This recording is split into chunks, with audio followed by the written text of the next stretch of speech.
पोलिसांना मला एक हात जोडून नम्र विनंती करायची आहे।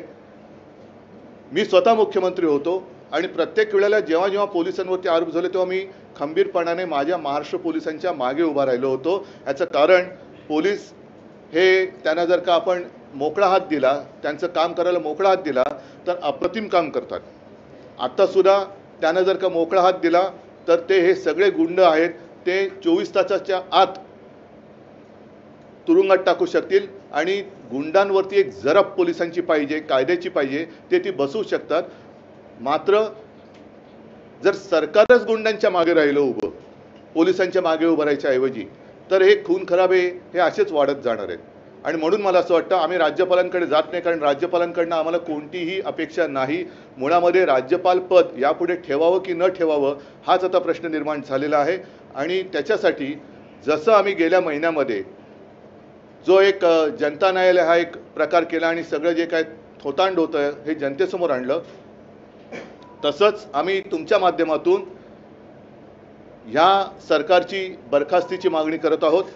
या राज्यामध्ये राष्ट्रपती राजवट लागू करा आणि ताबडतोबीने निवडणुका घ्या, ही आमची आग्रही मागणी आहे।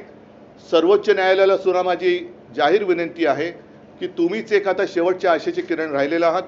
हे सरकार घटनाबाह्य आहे हे तुम्ही सांगून आता या मे महिन्यामध्ये एप्रिलमध्ये 1 वर्ष होईल, तरी सुद्धा हे घटनाबाह्य सरकार इकडे चालू आहे। हे घटनाबाह्य सरकार या महाराष्ट्रात राज्य करताना या सरकारचा कोणताही कारभार किंवा कारभारावरती वचक राहिलेलं नाही, त्यांना कारभार करता येत नाहीये। म्हणून सर्वोच्च न्यायालयाला सुद्धा मी विनंती करतो की आपण ताशेरे मारलेत, यांना झापल्यानंतर सुद्धा शहाण्याला शब्दाचा मार पुरेसा असतो, पण यांना शब्दाचा मार पुरेसा होत नाही।